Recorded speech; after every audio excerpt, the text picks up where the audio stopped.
Hi guys, நம்ம இந்த வீடியோவில் வந்து ஆட்டோகேடோட கிளாஸஸ்லாம் ஸ்டார்ட் ஆகுது. நான் நடத்த போகிறேன். நான் ஃபஸ்ட்டு வந்து 2D பார்ப்போம். 2D பார்த்துட்டு அதோட டைமென்ஷன்ஸ்லாம் எப்படி டயக்ராம் போடுறோம், டைமென்ஷன்ஸ் வச்சு டயக்ராம் போடுறது, டயக்ராம் காமிப்பேன். அதுக்கப்புறமா 3D பார்ப்போம். பேசிக்ஸ்லாம் நம்ம பார்த்துட்டோம்னா கொஞ்சம் ஈஸியாக டயக்ராம் போடுறது. 2Dயில் வந்து ஃபஸ்ட்டு எடுத்தோடனே யூனிட்ஸ்னு டைப் பண்ணுறோம். யூனிட்ஸில் போனீங்கன்னா நமக்கு ஒரு டேப் ஓப்பன் ஆகும். அதில் ப்ரெசிஷன் அப்படின்னு போனீங்கன்னா இப்போ உங்களுக்கு அக்யூரேட்டாக வேணும்னா 0, இப்போ சப்போஸ் 20 வேணுன்னா 20, இல்லைன்னா 20.05 அந்த மாதிரி வேணுன்னா அது கீழே 0.00 இருக்கும். அது நம்ம இது பண்ணிக்கலாம். அதுக்கப்புறம் unit to scale inserted content அப்படின்னு இருக்கும். அதில் போனீங்கன்னா எல்லா யூனிட்ஸ் இருக்கும். எந்த யூனிட்டில் உங்களுக்கு வேணும்னு வச்சுக்கலாம். நம்ம மெக்கானிக்கல் எல்லாருமே மில்லிமீட்டர் தான் யூஸ் பண்ணுவாங்க. மற்ற இதுவெல்லாம் இன்ச்சஸ் ட்ரிபிள்லாம் யூஸ் பண்ணுவாங்க. அது இதுனா அப்புறம் இதில் வந்து இன்டர்நேஷ்னல் அமெரிக்கன் இருக்குது. நம்ம இன்டர்நேஷ்னலாக யூஸ் பண்ணுவோம். அதை கொடுத்துட்டு ஓகே செக் பண்ணிக்கிறோம். அந்த ஃபைனலாக ஓகே கொடுக்குறோம். அப்புறம் கீழே இருக்கிற ரைட் பாட்டமில் இருக்கிறதுலாம் வந்துட்டு டூல்ஸில் வந்து நம்ம இந்த ஃபஸ்ட் கிளாஸில் பார்க்க போகிறோம். அதில் வந்துட்டு மாடல் அப்படின்றது ஓப்பன் பண்ணால் இது வந்து லே அவுட் மாரி ஒன்று ஓப்பன் ஆகும். பேப்பர் வேறு ஒன்றும் இல்லை. நம்ம பார்த்த டயக்ராம்லாம் எங்கள் லே அவுட்டில் பார்த்துக்கலாம். இந்த குறிப்பிட்ட ஒரு காலமில் பேப்பர் அப்படி அந்த மறுபடியும் கொடுத்திங்கன்னா அது பேப்பர் இது வந்து எந்த சேஞ்சஸும் பண்ண முடியாது. அது மாடல் இருந்துச்சுன்னா நம்ம அதில் சேஞ்ச் பண்ணலாம், வரையலாம், இது பண்ணிக்கலாம். இது வந்து கிரிட், அதுக்கு கீ வந்து F7 கீ கிளிக் பண்ணாலும் வரும். இல்லைனா அந்த இது கிளிக் பண்ணால் இந்த ஸ்கொயர் பாக்ஸஸ்லாம் வந்து வராது, அலைன்மெண்ட் வராது. கரெக்டாக பாக்ஸ்லாம் இருக்கிறது வந்து காட்டாமல் இருக்கணும், பிளேனாக இருக்கணும்னா இந்த மாதிரி இருக்கும்.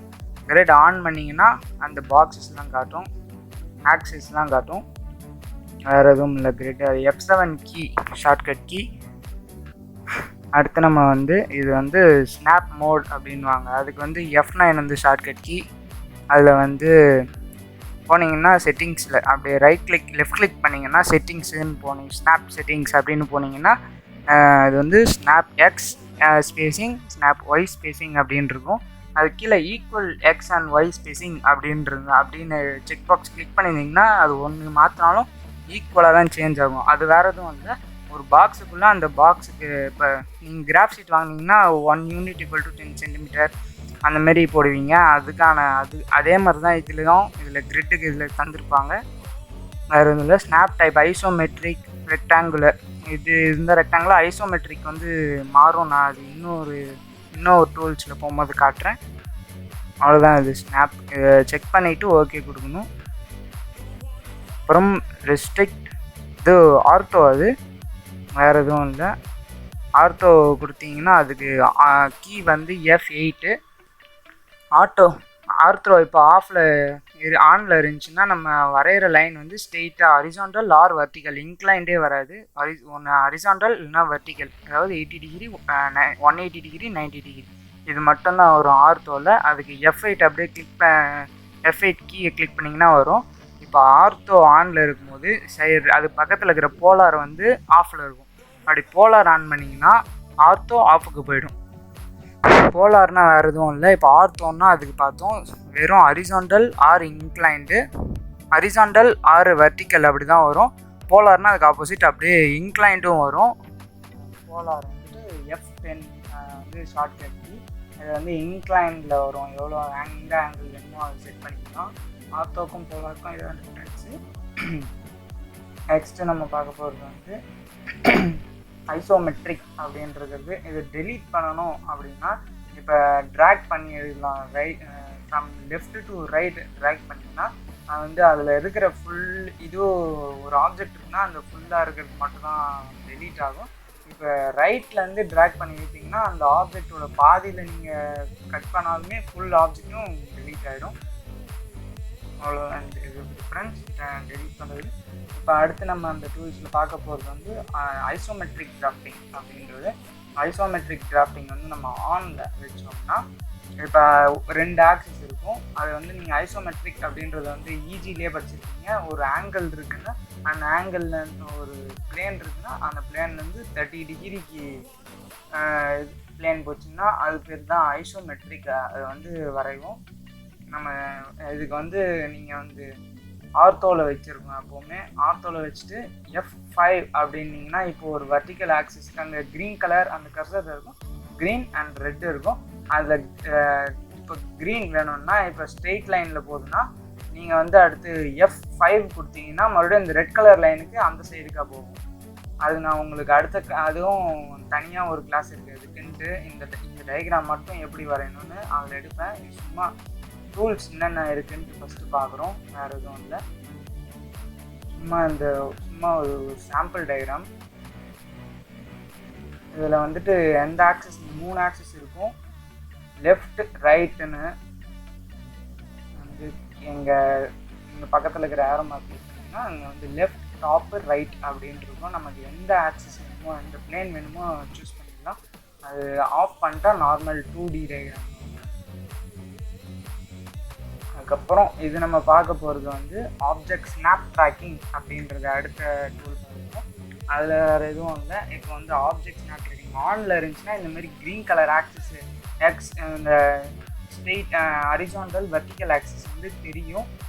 அது ஆஃபில் வச்சோம்னா அது வந்து நமக்கு தெரியாது, அவ்வளோதான், ட்ராக் பண்ணாது. XY அதாவது ஹரிசாண்டல் வெர்டிக்கல் ஆக்சஸை ட்ராக் பண்ணாது. இப்போ நம்ம லைன் சூஸ் பண்ணால் தான் அந்த இது தெரியும், க்ரீன் கலர். இந்த க்ரீன் சென்டர் பாயிண்டில் வந்து இது இன்டர்செக்ட் ஆகுதா அப்படின்ட்டு க்ரீன் கலரில் பார்த்தா தெரியும். இந்த க்ரீன் கலர் டச் பண்ணதுன்னா அதுக்கு டேஞ்சென்ட்டாக டச் பண்ணி இன்டர்செக்ட் ஆகிட்டு வருதுன்னு அர்த்தம். இதை ஆஃப் பண்ணிங்கன்னா இப்போ அதில் இருக்கிற அந்த இது தெரியாது, ஸ்ட்ரெயிட் ஹரிசாண்டல் வெர்டிக்கல் பிளேன் தெரியாது. ஆன் பண்ணிங்கன்னா அந்த க்ரீன் கலரில் இருக்கிறது தான் அது தெரியும். அது ஈஸியாக வரையணும்னா ஈஸியாக வரையலாம்.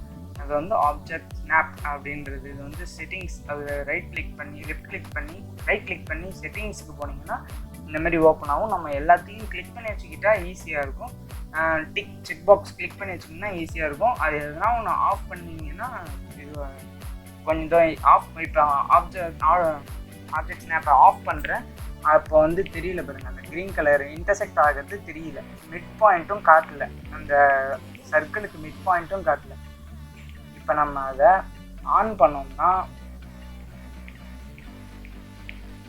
இது வந்து ஆப்ஜெக்ட் ஸ்னாப் ட்ராக்கிங்கில் போய்ட்டு அதை ஆன் பண்ணி தான் வச்சுக்கணும். அது சென்டர் லைனும் காட்டாது, ஏன்னா மிட் பாயிண்ட் தெரியல. மிட் பாயிண்ட் இப்போ அதை ஆன் பண்ணிட்டோம்னா அதுக்கோட மிட் பாயிண்ட் தெரியும். அது மிட் பாயிண்ட் வந்து ஹரிசாண்டல் வெர்டிக்கல் ஆக்சஸும் கிடைக்கும்.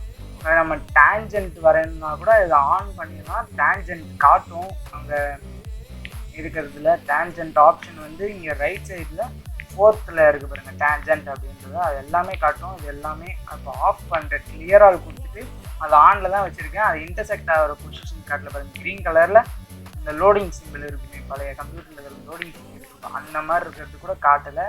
ஏன்னா நான் ஆப்ஜெக்ட் ஸ்னாப்பை ஆஃப் பண்ணியிருக்கேன். இப்போ அதை ஆன் பண்ணோன்னா இப்போ வந்து எல்லாத்தையும் செலக்ட் ஆல் கொடுக்குறேன். எல்லாத்தையும் செக் பாக்ஸ் கிளிக் பண்ணிட்டு இது பண்ணுறேன். ஆப்ஜெக்ட் ஸ்னாப் அது வந்து பாக்ஸ் போட்டு மேலே ஒரு லெஃப்ட் சைட் டாப்பில் டாட் இருக்கும், அதுக்கு ஆப்ஜெக்ட் ஸ்னாப் அப்படின்றது. அதுக்கு வந்து இப்போ காட்டுறது இன்டர்செக்ஷன் பாயிண்ட் அது அவ்வளோதான். இப்போ லைன் வெயிட் அப்படின்றது பார்க்க போகிறோம். லைன் வெயிட் அப்படின்னா ஹைட் ஆர் ஷோ. இப்போ இது வந்து டெலீட் பண்ணிக்கணும், க்ளீனாக வச்சுக்கணும். இப்போ வந்து இது வந்து ஆன் பண்ணுறோம். லைன் வெயிட் ஆன் பண்ணோம்னா ஆன் பண்ணிவிட்டு ப்ராப்பர்ட்டிஸ் இது பை லேயர்னு இருக்கும் மேலே, அதில் போயிட்டு பை லேயரில் ப்ராப்பர்ட்டிஸ்ன்ற டேப்பில் பை லேயர்னு இருக்குது மேலே. பை லேயரில் போயிட்டு நம்ம எவ்வளோ இது திக்னஸ் வேணுமோ, இப்போ 0.80 mm அப்படின்ட்டு ஒரு எக்ஸாம்பிளுக்கு எடுத்துக்கிறேன். எவ்வளோ திக்னஸ் வேணுமோ அவ்வளோ எடுத்துக்கிட்டு இப்போ ஒரு லைன் வரைஞ்சோம்னா அவ்வளோ திக்கு தெரியும். இது வந்து லைன் வெயிட்னால இது வந்து தெரியும். இப்போ வந்து லைன் வெயிட் ஆஃப் எஸ்கேப் கொடுத்தா அந்த இது அது நான் அடுத்த இது லைன் போயிடும். இப்போ அதை வந்து ஆஃப் பண்ணோன்னா லைன் வெயிட்டை ஆஃப் பண்ணோன்னா அந்த லைன் தெரியாது. லைன் வெயிட் மறுபடியும் ஆன் பண்ணோன்னா அந்த லைன் தெரியும். அவ்வளோதான் லைன் வெயிட், வேறு எதுவும் இல்லை. அடுத்து நம்ம பார்க்க போகிற டூல் என்னன்னா டிரான்ஸ்பரன்சி அப்படின்றது. Transparency display. இப்போ அதில் போய்ட்டு ப்ராப்பர்ட்டிஸில் போனீங்கன்னா டிரான்ஸ்பரன்சின்னு இருக்கா, அதை வந்து நம்ம எவ்வளோ வேணுமோ அது வச்சுக்கலாம். அது டிராயிங்க்கு யூஸ் ஆகும், டிராயிங் வரையும் போது. இப்போ அதை வச்சுக்கிறோம். நம்ம ஏற்கனவே லைன் வெயிட் ஆனில் இருக்கிறதால, லைன் வெயிட் அங்கே பை லேயரில் இருக்கிறதால வேறு இந்த மாதிரி திக்னஸ் வருது.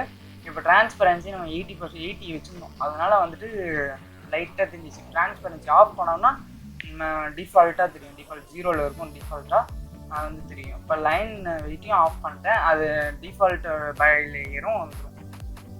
அவ்வளோதான், லைன் வெயிட்டும் டிரான்ஸ்பரன்சி வேறு எதுவும் தான். அடுத்து நம்ம பார்க்க போகிறது 3D ஆப்ஜெக்ட் ஸ்னாப் அப்படின்றது. அது வந்து F4 ஷார்ட்கட் கீ. அதுக்கு மேலேயே நமக்கு அதில் போய் சும்மா மவுஸ் கர்சர் வச்சாலே நமக்கு தெரியும் என்ன ஷார்ட்கட் கீன்னு. அதை வச்சிங்கன்னா இது நம்ம ஆப்ஜெக்ட் ஸ்னாப் பார்த்தது அதே இதுதான் 3D ஆப்ஜெக்ட் ஸ்னாப். அது வந்து 3D மாடலிங்கில் போனால் வரும். அதில் 3D மாடலிங் வரும்போது சொல்லி கொடுப்பேன். எதுவும் அதே தான், அந்த இன்டர்செக்ஷன் பாயிண்ட்டு ட்ரான்ஜென்ட் எல்லாமே காட்டுறதுக்கான ஒரு இது தான், வேறு எதுவும் இல்லை. அடுத்து வந்து அன்னோட்டேஷன், இதெல்லாம் நமக்கு வராது, இதெல்லாம் நமக்கு தேவையில்லை. இது வந்து அடுத்து செட்டிங்ஸ், அதில் போனீங்கன்னா இதுதான் நம்ம ஃபஸ்ட்டு பார்ப்போம். டிராஃப்டிங் அண்ட் அன்னோட்டேஷன் தான் ஃபஸ்ட்டு பார்ப்போம், 3D மாடலிங் வந்து செகண்ட் பார்ப்போம். 3D நான் ஃபுல்லாக சொல்லி கொடுத்துருவேன், 2D எப்படி டயக்ராம் வரும். அடுத்து வந்து ஐசோலேட் ஆப்ஜெக்ட்ஸ்.